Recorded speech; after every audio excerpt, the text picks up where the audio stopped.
everyone, it's Jason. Welcome to another Primal The Awakening unboxing. This is for the Nightmare Expansion. So these were stretch goal add-ons during the Kickstarter campaign. So I don't know if this box will ever actually make it out to like anywhere retail. I'm not 100% sure. Like they might sell the extra copies in like their the store and stuff, like the official store, and things like that if they have some. But I don't know if this one will ever be available that way. So this might be the harder to find box. But what it's going to do is it's going to add two different things to it, basically. One is it's going to add 4 new monsters. We did a play as already in elements we have. So we're not getting any new elements or anything. We're getting some extra monsters to go with that. And then secondly, it's going to add nightmare mode for existing monsters. Which is basically, if you thought level 3 aggression was hard, this is going to make them harder. It's going to change them up a little bit too. So it's going to be kind of neat, so we'll get to that. So this will be a multi-part video as well. Because just like previous monsters, we did 2 per box, or 2 per video. We're going to do 2 in here, so we'll do 2 of the new monsters. And then we'll do the last 2 monsters in the second video, as well as we'll kind of, we might end up doing a third part where we go through the nightmare in the third video, just because there's a lot of cards to go through. We'll see how part 2 goes, so it might end up jumping into a third part video. I just don't want to have way too many longer videos. Alright, so without further ado, first thing I want to do is let's just kind of look at what's in the Nightmare Expansion book. We gotta kind of see. So we are going to get our new monsters. So there's kind of 4 new monsters. There's technically like 3, but we'll see what I mean when we get there. There's some new monster rules. There's a new reaction type behavior, which is kind of cool. Some new keywords and stuff. And then there's the Nightmare variant where we did a replay against these guys with a little bit harder. There's also a campaign mode expansion. So there is references, I believe, in the main book to do reference coming back to these guys. So yeah, unfortunately, if you didn't pick this up, you wouldn't have access to any of these guys. But they're kind of cool that they add them in there. And then, of course, there are their expeditions. So we are going to get Tarask, who is our... Oh, I wish I would have put the easel. He's our fire element. By color, duh. So we got a new fire guy. He's like a turtle, which is really cool. This is the one where it's kind of interesting. So we have Xitheros, who is a lightning type. But then we have the blue and we have the purple variant, which is Xitheros. So they are the same miniature. There's only one model for them, but they have little differences in their decks. So it's kind of the same monster, but he changes up a little bit. So he gets his own variation. And then finally we have Xitheros, who's in the feathers. So he's actually one of the expansion ones, which is really cool. Then we get our, of course, our expedition things for each one. So those are the 4 new monsters we're going to have.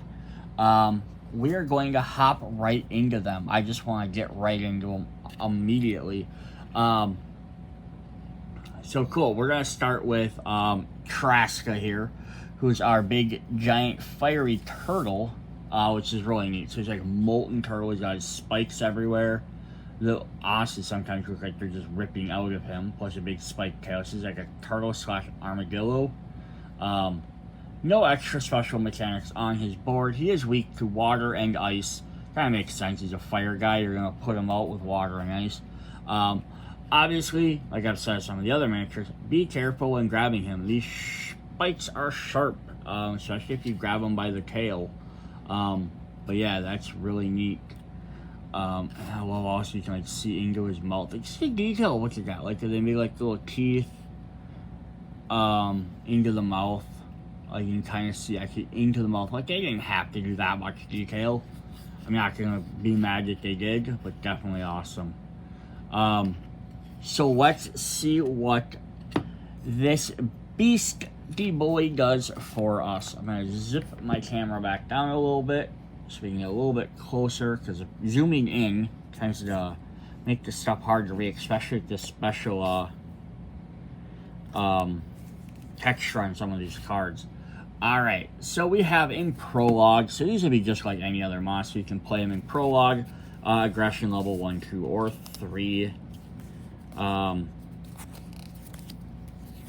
you would like to play against him. So he has resistance and shield 1. So resistance, what that does, of course, means that when he takes damage after, whenever he takes enough toughness damage to do a wound, it doesn't carry over.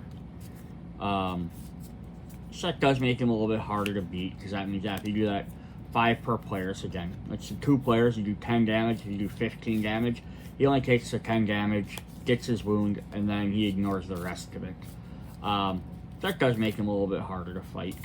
And then shield, of course, means that all that damage is reduced by 1 to begin with. So if you did 10 damage to him with 2 players, you'd have to actually do 11 to even hurt him. Makes him a little bit harder. And his weakness is his butt. The front sector is protected until the end of round 1. So I guess that means you can't even hurt him at all. Oh, sorry, his tail is only unvulnerable spots. So it says during round 1 you can't hit him in the face. I was reading my colors backwards. Just kind of fun though. Right off the bat is a little bit harder, a little bit heavier to beat. Then we have this. When stance 2 hits, he reveals Lava Geyser. What does Lava Geyser do? That has to be one of his cards. Let's see if I can find that quick. I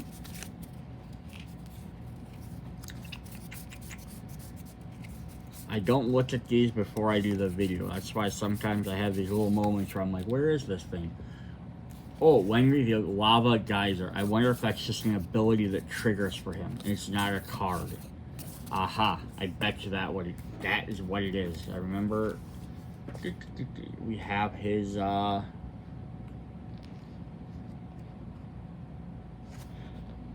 page 5 Lava Geyser ability. Yes. Okay. So we have Lava Geyser Tarask. The keyword Lava Geyser means you must discard the top card of the behavior deck and then place a fire terrain token in the sector indicated on that card's lava diagram. If there's already a fire terrain in that sector, the player in that sector must either immediately move or suffer damage. So he's going to literally be creating lava geysers around the board. So yeah, we had the other two. We had Varaxin, Dragon would spit fire. We had Kaijera, who would kind of like make little like fire things erupt, but he's literally just going to like make lava appear. Here is a lava diagram, just so we know what that means. Tarask's behavior cards feature a diagram which is called the lava diagram, which represents the different sides of the monster. The front is always the bottom. The lava diagram highlights specific sides of the monster in orange, which is used by the monster's lava geyser keyword. Cool.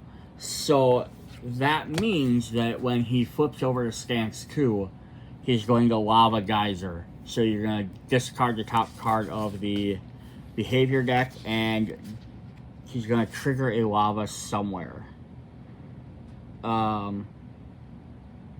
Yeah, they're going to put fire terrain in that sector. So you don't know where he's going to do it at every time. That's actually kind of crazy. Because, like, at least, like, with Varaxin shooting his fire, you knew it was coming out of his mouth. So you could kind of dodge it there, right? You could be like, okay, if I'm just not in the front sector, it's not that big of an issue. And then with Kaijera, he had to do it in damage sectors. He had to damage a sector first, kind of hit a hole in the ground for lava to start popping out, fire to shoot out. So he just stayed off the damage sectors, right? This guy doesn't care. He's going to shoot it wherever. That is really cool. And then level 3, he loses resistance because he doesn't need it, and he has shield 1. Awesome. What does his level 1 cards do? Probably usually they're about the same. Resistance 1, shield, and the front sector is protected. Stance 2, resistance, shield 1, and he has lava geyser. And stance 3, he just has shield 1. Cool. And then we hop to level 2. He gets Resistance and Shield 2. Of course, his front is protected for a round. Shield 2 with Lava Geyser. Just otherwise, the stats are going up. And Shield 2. What does 3 do? 3 usually adds a little twist to all this. Resistance, Shield 3, and front sector is protected till the end of round. Now, think about it this way, right?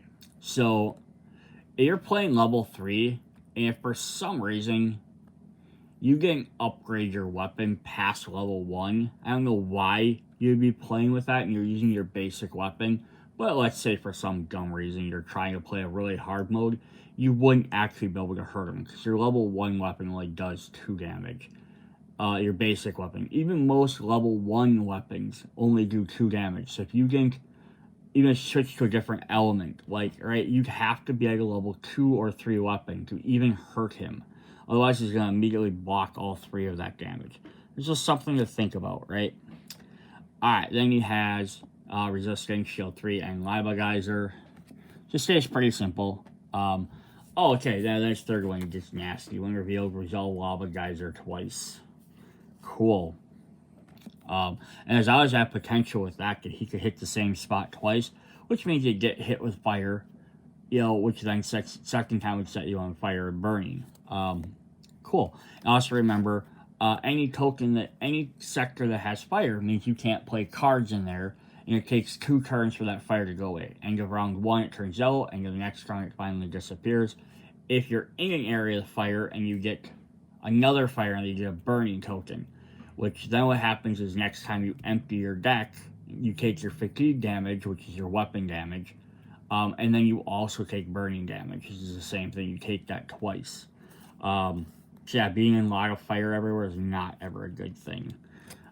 Cool. What are his perils? Unbearable heat. Permanent. Immune to blind, so you can't block this at all. When a player suffers attrition damage, that player discards the top 2 cards of the deck. If they discard a offensive card this way, they must discard 1 additional card. So yeah, so they're using the heat mechanic as you're being too hot. And like fire, it's kind of like you're being too hot, and that's why you have to keep discarding your stuff. That's sort of like the fatigue damage. When you're burning, you're hot, so you're losing actions because you're too exhausted. You're heat stroking. It's sort of the thought process behind that. For stance 2, we have another permanent. When the active player ends up in the rear sector, they become threatened. If that player is already threatened, they suffer an attack. Tail hazard. Ooh, so great. So now if you suffer attrition damage, you're going to lose cards. You're in the back sector, you're going to take damage. You're in the wrong spot, he's going to set you on fire. Awesome. And level 3 stance is Flame Strike. Escalation. The active player suffers damage equal to the monster's aggression level, minimum 1 damage. Neat. So then escalations every time he empties his deck, and every time he uses Lava Geyser, he's discarding the top card of his behavior deck. So it's going to trigger more often. I just realized we did not look at the harder sides of these. Usually I flip them over. So Unbearable Heat. The harder side is player suffers attrition damage. They discard the top 3 cards of their deck. That's always fun. The harder side of Tail Hazard.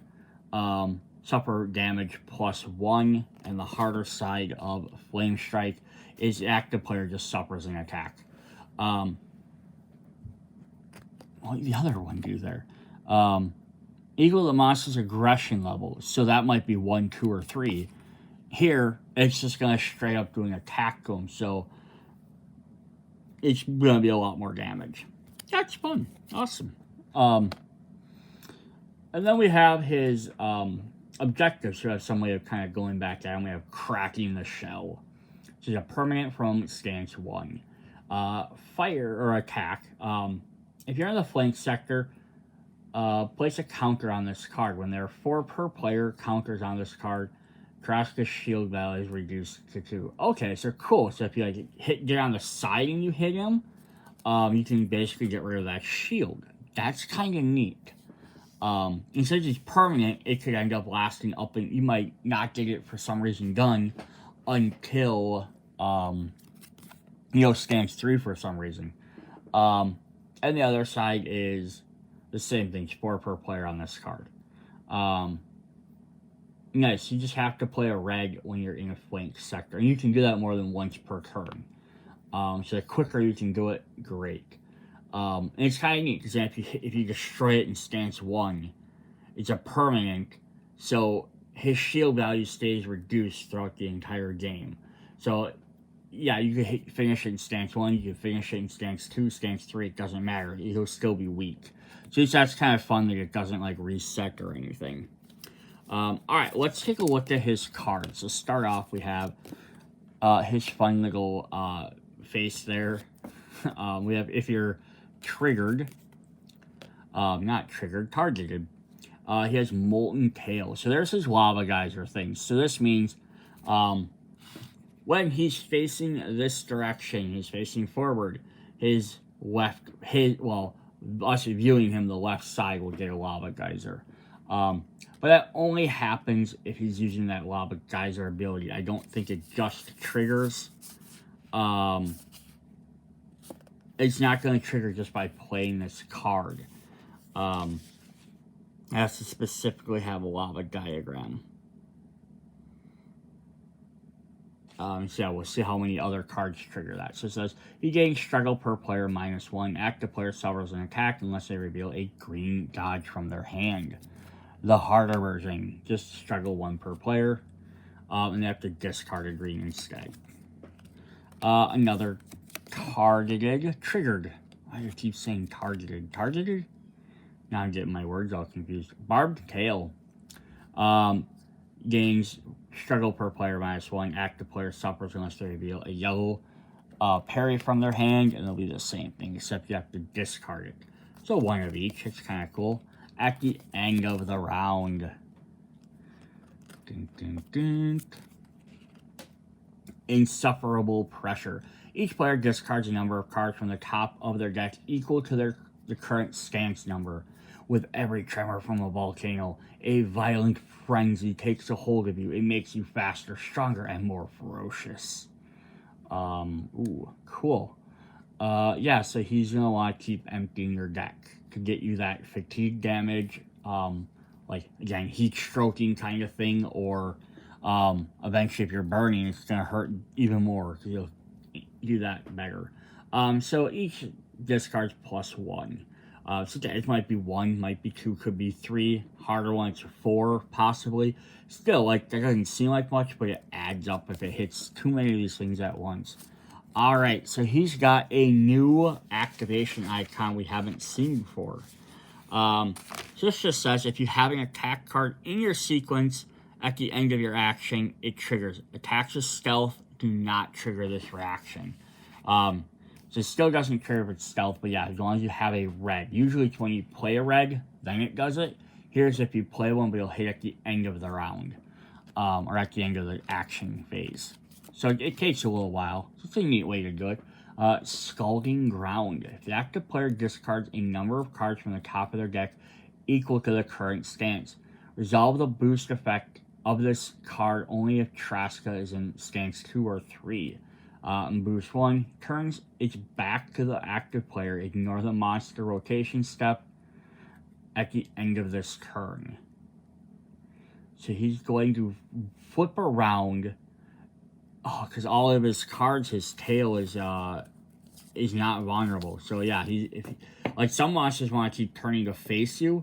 He's going to do the exact opposite. He's going to keep trying to swing his tail towards you. Cool. Then let's see what else we got there. So the harder one, active player must discard a number of cards, current stance +1. And then the boost is the same thing. I hope it turns its back on you. It's an interesting way to put it. Ooh, we have another one. If you played an attack card. At least you're using this more than once. It would have appeared on one card and, like, why bother to create it, right? Magma Spikes.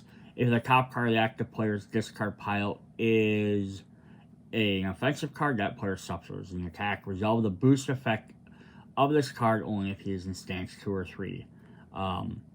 Boost turns its back on active player, ignore the monster rotation step. So again, he's going to come around and smack you.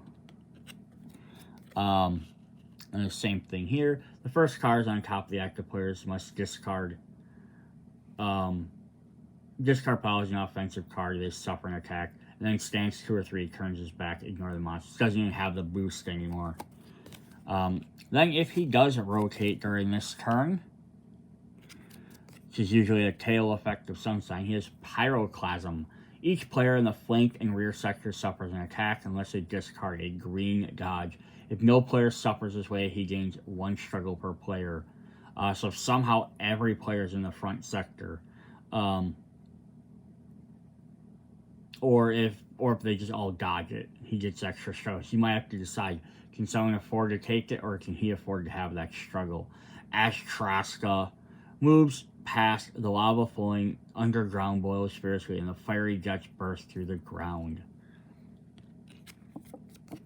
Cool. And then the same thing, except now it suffers +1 unless they discard a green.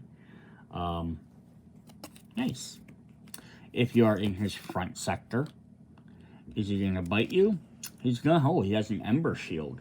The front sector is protected until the end of this round. Resolve the boost effect this card only if there are less than 4 counters on cracking the shell objective. Boost, crack the shield value is increased by 1 until the end of the round. Oh, cool. So not only did you not hurt him in the front, but then his other sides all gain extra shields as well. That's kind of neat. It's a nice defensive spell ability. The front sector is protected until the end of this round, and the boost is going to resolve. Increases value by 3 till the end of the round. Cool. Another front spot. So now he gets Scorching Bite. The active player discards the top 2 cards of their deck. If it is if it's an offensive, it's discarded this way. The player must either remove or suffer burning. Oh boy. So he's going to punish you for playing offensive cards a lot. Discards the top 2 cards of their deck. If a offensive is discarded, that player suffers burning. So they only give the option to move. The other one at least gives him the option. This one's just, nope, you're taking the damage. Then we have last cards for him are some more front ones, which is another bite. Scorching Bite. But it's a little bit harder, because this one says you have to specifically, if a, it's a little bit easier, I guess, because it's if a red card is discarded versus this is just if it's any offensive card. And then the other one is the same thing. Except this one's almost a little bit worse, to some extent, because if it's a red card, they suffer attack and burning, where the other one was they just suffer burning. So yeah, kind of interesting. Interesting to note, though, his Lava Geyser ability only activates on stance 2. So, like, here I was expecting this to, like, constantly be coming up and he'd be activating these all the time. But it's just, yeah, stance 2, unless you're playing the harder difficulty. Then on stance 3, it also resolves twice more. So it could be 3 fires, but by the time, hopefully by the time between stance 2 and stance 3 appear, the one fire had enough time to go out. But yeah, I was expecting him to have more cards that summoned that lava. It's an interesting, neat ability, but he didn't have anything that kept saying Lava Geyser. Because, yeah, it does say, the keyword ability means you must discard the top card and place it. And let's just look at the lava diagram. And it says, diagram which represents different sides of the monster. Diagram specifies the sign which uses the monster's lava geyser keyword ability. So yes, it only activates during stance 2 or if you're playing the harder one, stance 3. So it's a neat idea, but the fact that it only triggers essentially once, and it's one random time, so you're going to be hard to dodge it. But again, it could hit in a sector that nobody's in, and then you just have to avoid that spot for two rounds, and then it disappears, which may or may not be easy to do. Doesn't make it nearly as threatening as I hoped it would be. Here's partly why. Because we missed this. This would actually make more sense then. We have 3 more attrition cards. That's what I was missing. So we get 3 attrition cards. We have a 0. It says when revealed, Lava Geyser. 1 Lava Geyser and 2 Lava Geyser. Okay, that makes more sense then. I was like, there has to be something I'm missing. And that's what I was missing. I forgot that he had those sitting there. So these are going to keep continuously coming up. Because they generally replace 3 cards in there. But yeah, then every time these hit with the attrition, just when they're revealed, they're going to Lava Geyser. That makes a lot more sense. It's going to make him a lot harder to fight. Awesome. Alright, let's hop into our next monster. Alright, so our other monster we're going to look at is Xitheros, who is a dinosaur, obviously like a T-Rex. I like the fact that he's in feather, because he's playing on the fact that, you know, recently, quote-unquote, dinosaurs had feathers. I think during the original campaign, he was listed as a neutral, like he did not have an element, which I almost thought was a cooler idea, is that if you had one monster that had no element and had no weaknesses, other than the Awakening, that would have been kind of neat, and this would be like, hey, here's a special monster that's kind of like the Awakening. He's like not as powerful maybe, or as difficult, because there's many extra stuff. But that would have been neat too. But I'm not even mad he's in feather. Getting an extra element per monster is kind of cool. So he's weak to fire, horn, lightning, and venom. So I think fire because, you know, you can set him on fire. Horn just, I think because you could get damaged by it. Like someone goring him, like think of dinosaurs, they fight each other. Like usually the ones with horns are the ones that T-Rex was usually afraid of, like Triceratops. Lightning, just big and get zapped, but I think lightning is just generally a weakness of the feather type. And then venom, I think, because he can get poisoned. I guess. I usually just trying to guess why I think those things, but I never have a solid reason. Alright, so here he is in his T-Rexal glory. I love his little arms there, because they actually look like they're fairly long. Like he just has them kind of crouched up and he can just reach out. I'm hoping he has a grabbing effect. Whether it's with his arms or with his mouth. But yeah, he's got his mouth wide open. Again, you can kind of view into there. His tongue. His feathers. I wonder if there's going to be people that will paint him and just make them kind of like harder scales rather than trying to make them feather looking.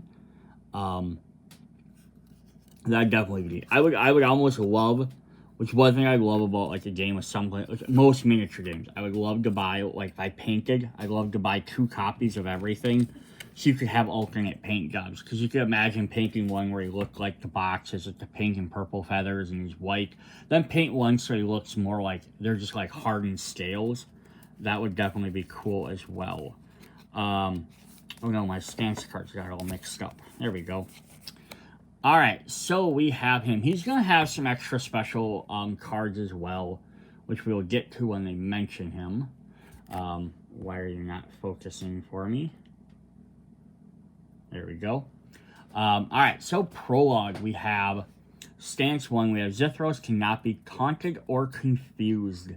To start of the round, all players draw 1. Then Xitheros gains 1 struggle for each red card across all players' hands. Wow, that is brutal for, could be potentially brutal for a beginning prologue section. Usually the prologues are fairly easy. This might not be.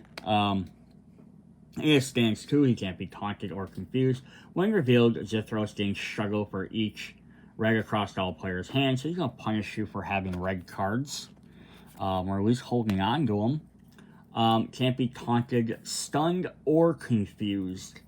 Oh boy, he's gonna make this difficult. So, I just want to review what each one of those things mean, just so we do know. For stun, they will get a stun token. When you stun a monster, puts the corresponding stun token on a behavior card and play. That card cannot be triggered. So you can't stun him in the third stance, so you can't block his behavior cards. And then it says, of course, when a stun, player reveals up to 2 attack cards from the hand and deals weapon damage to the monster. So you get like a free extra hit almost off of him. You don't get to do that anymore. Taunt. During other player's turn, you may taunt the monster by discarding a card with the keyword taunt from your hand. If you do, the active player draws 1. You take the aggro token and the monster returns to your section. So if he wants to eat, Daron, who's in his front sector, he doesn't care if somebody else tries to taunt him from another sector. He's gonna be like, nope, I'm gonna eat Daron. He's my prey. He's single-minded focused that way. You can bash him and it doesn't matter. He's like, I'm gonna do this ability whether you want me to or not. And then confuse. When you confuse a monster, place a confuse token on the monster board and turn the monster to the sector of your choice. Next time a monster activate a boost, discard your confuse token and cancel that boost. Again, he's going to play a card if it has a boost on it. He wants to do it. He's going to do it. He's not going to turn because you asked him to turn. He's like, no, this is where I am going. This is who I'm attacking. This is what I'm doing. You're not stopping me. He's pretty cool. That's really interesting thematic sense. Alright, so then we have level 1. We have can't be taunted, same thing. Start round 1, players draw 1, and you gain 1 struggle for each red across all players' hands. Stance 2, the same thing. Just gains 1 struggle for each player, so you can gain an extra bunch of struggle. He's going to probably unleash a ton. And the last one, when revealed, players with aggro in their hands suffer 1 damage. Oh boy, I don't think that's what the other one did it? It did, I just didn't read it. I read the stun part and I skipped it, yeah. So yeah, like, the first one, first 2 stances, he's gonna gain extra struggle for having attack cards. And then the last one, he's like, if you have an aggro card in your hand, you're suffer damage. And the chances are you're not gonna have an aggro card is probably pretty slim, because it's probably at least on, I would imagine, 50% of your cards. I mean, I'd have to grab a character deck and check that out, but oh boy. Alright, so if we're going aggression level 2, can't be counter confused, same thing. Not going to reread all of these, but again, it's just his toughness is going up, his damage is going up. Same thing for stance 2. And stance 3 is the same, except now his aggro does 2 damage. Now, it's only 1 damage or 2 damage, it's not like an attack, so at least that's not too bad. But again, every turn, or it's when revealed. So when revealed, you take 1 extra damage. That 1 damage could, by stance 3, could be like life or death for you. And then his level 3 is going to get even harder. So now all players draw a card, gains 1 for each offensive card, red or blue, across all players' hands. Stance 2 is the same thing. Now it's just straight up that. And then stance 3, players with a aggro in their hands suffer 3 damage. This is 3 damage total. Again, like, it's not 3 damage per each aggro card. That would be really mean, right? I can see them doing that, though. So I'm going to guess that, yeah, he's going to have a bunch of stuff, either a bunch of boost cards, which is why he doesn't have the confuse, so you can't stop his boost, or his eventual stun, so you can't stop him from playing behavior cards. Or he's going to have some cool unleash effects. But we will see. I know he does, like I said, he has some extra cards. Some extra cards that he gets, so we'll see how those work as well. So let's jump into his first peril, the Scent of Blood. Permanent and immune to blind, so you can't blind him either, which would cover up his peril cards. Ignore the standard rule for determining the aggro player, which is when someone picks up one of those playing aggro card. At any time during the game, the aggro player is a player who currently sustains the most damage. The start of the attrition phase, the active player is the aggro player. They take a disrupt token. Oh, so yeah, this is again going towards his kind of single-mindedness. He decides who he wants to take us. He's going to eat one person who's taking the most damage, and he's just going to keep going after them. And then a disrupt token is, so you place the disrupt token on your token during the attrition phase. If you have a disrupt token, you must place it on a defensive card, so it cancels one of your defense cards. So he's going to keep trying to ping more extra damage on you that way. If we go to the hard side, same thing, immune to blind, ignore standard rules. Start the attrition phase, aggro player takes a if the active player is aggro, they take a destructive token. So the only way to get around that, though, is not to be the active player and have the most damage. But eventually that's probably just going to happen because one person's going to have the most damage unless you can somehow keep forcibly damaging yourselves and keep you all at the same level and keep moving that around the board to whoever's active next. But that almost seems counterproductive as well. Alright, we have in stance 2, we have Blood Frenzy. Okay, this one's not permanent at least, but when you suffer attrition damage, suffer a bleeding card into your deck. If you already have bleeding card in your deck or discard pile, he advances to stance 3 instead. Okay, so yeah, you're going to get a bleeding card, and we're going to have those. So we have 4 of those. They'll have 1 for each player. The other 2 hunters will get theirs in their hunter box, so they'll have theirs specifically, and they'll have his little picture on the bottom. Let's flip the other side and see what that says before we look at what bleeding does. When you suffer attrition damage, suffer a bleeding card into your deck. If you already have a bleeding card in your deck or discard pile, he advances to stance 3 instead. Yeah, so this comes out, you basically either don't get attrition damage twice, otherwise he's going to immediately jump to stance 3, which you think like, well, wouldn't you want him at stance 3? Doesn't that make him almost closer to dead? I'm sure that's not going to be a good thing to have a bleeding card for that to happen, though. So what does bleeding do for us? Like, wound cards is going to go in our hand and mess up everything. It says when you draw this card from your deck, discard it immediately, Xitheros gains 1 struggle. So yeah, it's just going to work like a wound in your hand, except it does stuff. Wounds just kind of just sit there. This actually does something. Xitheros can increase your bleeding card in a player's deck through ability effects. When the card instructs you to shuffle it, use that bleeding card that corresponds to your hunter, identified by the back of the class icon on the back. Similar to wounds, bleeding cards clog up your action deck, making it less efficient. As addition, per bleeding card's text, gains 1 struggle each time a player draws one of these. So at least, yes, you draw it and you immediately discard it, so you lose a card from your hand. And he gains 1 struggle, which again, 1 struggle might not seem like much, but it's messing with your hand, and it's going to give him extra struggle, which he does not probably need, because he's already gaining extra struggle in stance 1 and 2 constantly. Cool. What's stance 3 do? Blood Tyrant. Immune to blind. When you suffer attrition damage, Xitheros gains 1 struggle for each red in your sequence. So he's going to keep gaining struggle all over the time. And then the harder ones, when you suffer attrition, he gains 1 for each offensive card in your hand. Alright. Then we have his objective is Lure the Beast. Permanent. So this is a stance 1. At the start of the aggro player's attrition phase, another player may discard an aggro from the hand. If they do, the aggro player gains a defensive token. So yeah, because on stance 1 here, it's going to change the aggro player to whoever just has the most attack. Or most damage, sorry.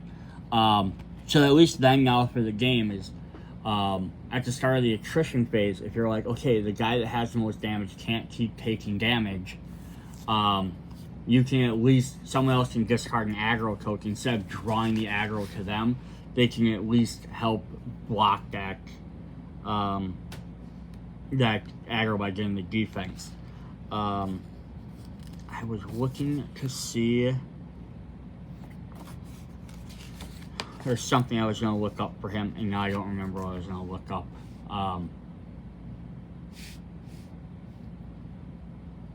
I just lost it. I was going to look up a rule, so I wanted to check to see how that worked. Attrition damage for each check. Oh, Unleash. I wanted to double check what Unleash did. Exactly how it works. So, card ability happens. Where does it actually specify how Unleash works, though? I just wanted to remind what Unleash does, because he's gaining a lot of struggle tokens. So when monster gains struggle, the total struggle accumulated equal to 3 per player or higher, immediately resolve the following effects. All players immediately suffer an attack damage value on the monster. Remove struggle tokens are like 1 per player. And then sometimes it might have an Unleash ability that also unlocks. So just mention that because during your the beginning phase, he gains 1 per player.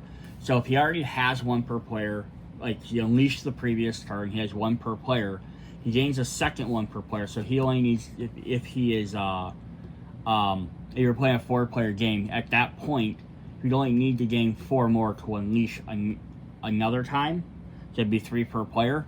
And when he's during his stances, he's gaining 1 per each across all players' hands. So he can end up easily unleashing maybe once, maybe twice in a turn. Very, like, he'll unleash once and then it would drop it all the way back down. He's going to be able to, but maybe he's unleashing once every turn. So if every turn you have to worry about taking 1 attack from him from all players, that's going to be very bad. So I just want to mention that because he's been doing that a lot. Let's look at his behavior cards. There's his fun little face there. So we have claw and target. So if you're in his flank or if you get targeted, his smell. All players discard a card from their hand. If 2 or more players discard the same color, he gains 1 struggle per player -1. So this right here would be a thing of like, you have to ask, are you allowed to talk to the other players and decide who's discarding what, or do you just discard, like you don't have that communication? Like you're not shouting across the thing of like, it's a reaction, you need to react to it immediately. Again, you're trying a little bit easier, talk to each other, discard stuff. Maybe you can't afford to, maybe no one can. Or you just automatically do it and then we see what happens, right? In this one, he just gains 1 struggle per player. Alright, we have at the end of the attrition phase, which we already know he likes to play with, Trample. The aggro player suffers an attack unless players collectively pay 1 per player's stamina. Xitheros flares its nostrils maniacally and pounces on its bleeding prey. Okay, cool. So although this could be like 1 player could end up paying all of it if they could afford it. Again, it just depends on aggro players going to be the one with all the damage. So he's going to keep targeting that 1 person. He's going to try and take out 1 person at a time. So here's Xitheros. Xitheros gains 1 per player struggle -1, and then the same effect. Cool. End of the turn, which are fairly unavoidable, especially since you can't stun him. Primordial Blood gains 1 struggle per player -1. Its footsteps make the earth and water tremble. And on the other side, we have gains 1 struggle for each different color among the top card of the player's discard piles. Interesting. So it's a very different effect. The other one's 1. So there's 4 players, you only gain 3 struggle. Here you could potentially gain 4, but you might gain 1. Interesting. Alright, then we have if you play an aggro card or when you empty your hand. This will trigger. He has Enrage. The active player has any offensive cards in their sequence. He gains +1 damage till the end of turn. Boost. The active player takes a Disrupt token, which will shut off his defenses. And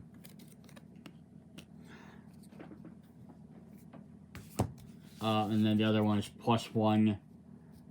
Gonna turn for each one in their active sequence. Oh, so the first one's just if they have any, he does it. The harder ones are literally like if you have more than 1. Yeah, and that's gonna then shut down your defenses for the attrition phase too. That's kind of mean. I'm not gonna lie. If you walk on water, oh, so he has water in his thing. So I want to just look at his, yeah. So if we look at his expedition here, he has 2 water in both of them. So yeah, that's interesting, right? He'll get to play with that water ability. Or you step on just half the time you're moving around. Vanishing Trail. Xitheros gains 1 struggle per player. The the active player gains a defensive token.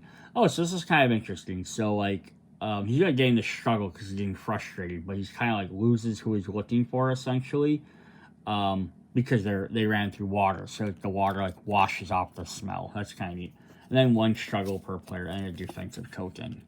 That's kind of a neat little thing. I kind of like the idea of having, like, in all their behaviors, if, like, everyone had, like, 1 card that kind of somewhat actively help the player. Like, hey, this did something, like the monster made a mistake type of thing. Like, they can get the struggle, which is fine. Like, they're getting frustrated, so they struggle harder. But, like, something that maybe benefits the player or hurts the monster for them doing that. So aggro or in the front sector,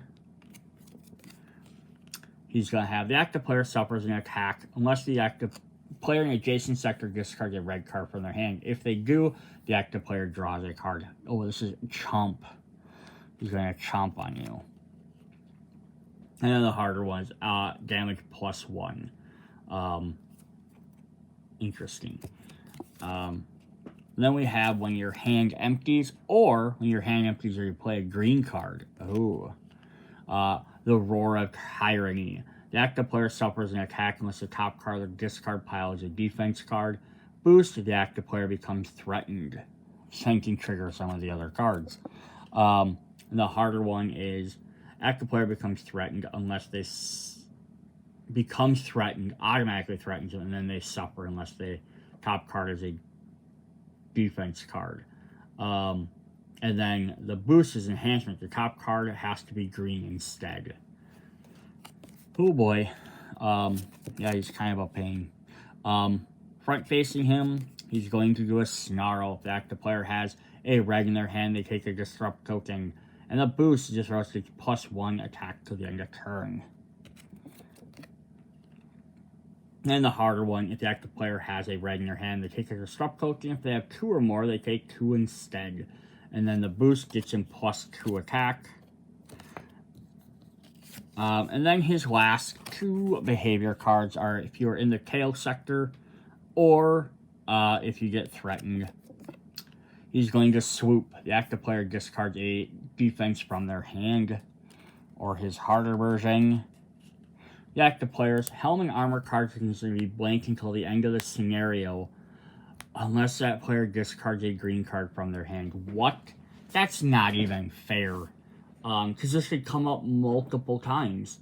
I would accept this more if it was like, once this activates, like if this hits, remove this from the game. The fact is, he could get this and it could hit every player. Obviously, it hits you the first time. It's not going to matter if it hits you the second time then. But yeah, that's crazy. Considered to be blank. So they still have their armor and their health values, obviously. They just don't have their effects anymore. Yeah, and if this hits like this came out like turn 1, boom, all of a sudden now for the other 3 stances, you don't have any stuff anymore if you couldn't discard it. That's nuts. Again, it might be a little bit softer if any player could discard it, because then someone could maybe protect you, or if a player could discard, another player could discard an aggro card or something. Yeah, but that's crazy. Alright, so then the last thing we have for him are special cards, little mini cards, which aren't listed on anywhere on here. We're going to get a pile of these. We have 1, 2, 3, 4, 5, 6, 7, 8, 9, 10. So 10 of them total. So essentially like 2 per player if you're playing a 5-player game. So I'm guessing what the point is. But they're Primal The Blood. During your crafting phase, you may remove this card from the game to gain 1 element of your choice. So yeah, these are campaign stuff. But I wanted to mention it because they specifically go with him. Special cards obtained in the campaign mode as rewards for using Xitheros. During the crafting phase, discard 1. Return to the box to gain element resource of their choice. So yeah, when you beat him in the campaign mode, you're going to get the option to do this stuff instead. I was just trying to see if they had like a reward for beating him. So he's like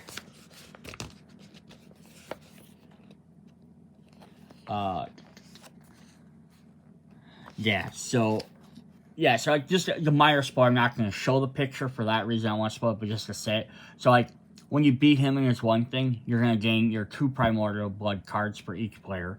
Which I kind of figured. I don't know why. He has 10 hearts apparently then, potentially. You're not going to worry about that. But you still gain your regular materials and your plants. You just don't gain the element card. Which is why I think originally he was listed as neutral, and that was supposed to be the ideas. He acted as any element for like the sake of sacrificing stuff. But here I think they made him a feather type, so it just kind of fits the weakness and theming and stuff like that. But I think this was a carryover from him being neutral, like I said earlier. So yeah, you gain materials and you gain plants, you just don't gain an elemental card. But this essentially works as any element. Which is neat. But there's a lot of stuff in the crafting thing which you can just swap one element for a different element anyhow. But I think then you're having to give up like an elemental. You give up an armor or something for it. This just kind of takes place as that. So it's a really neat idea. Because originally, even the very early stages of the game of it being made, we weren't supposed to just have like mark on the sheet you got this plant or this material. You're actually supposed to physically get cards. But I think the idea is that started to end up being just too much to do. Like here, now you have monster cards, and then you had, crafting cards, and you had fire cards, and plant cards, and mineral cards, and all of a sudden you're sitting here with a deck of cards that was used for one phase to trade in, and then they just sat around. So I think that's why they kind of got rid of it. I think this is a slight carryover of what they were originally kind of planning on doing. Alright, so that is part 1 of the Nightmare expansion. We went through our 2 first monsters. I think we're going to break this up into 3 parts. We'll do the second part, we'll do the other monster, which has its 2 different forms. Because each deck is a little bit different, and they take a while to go through. But then we'll also talk about the campaign and campaign exclusives in the end of that one, which I will mention. There's a spoiler from when we get to unlocks and stuff. And then the third one, we'll go over the Nightmare expansion, because there's a lot of monsters that go in there. They don't have as many cards as a regular version, because they're just kind of like bonus cards. But it's still going to be enough. I'd like to just keep that maybe by itself. So, alright. Oh, pardon me. We will see you guys in the next video. Bye.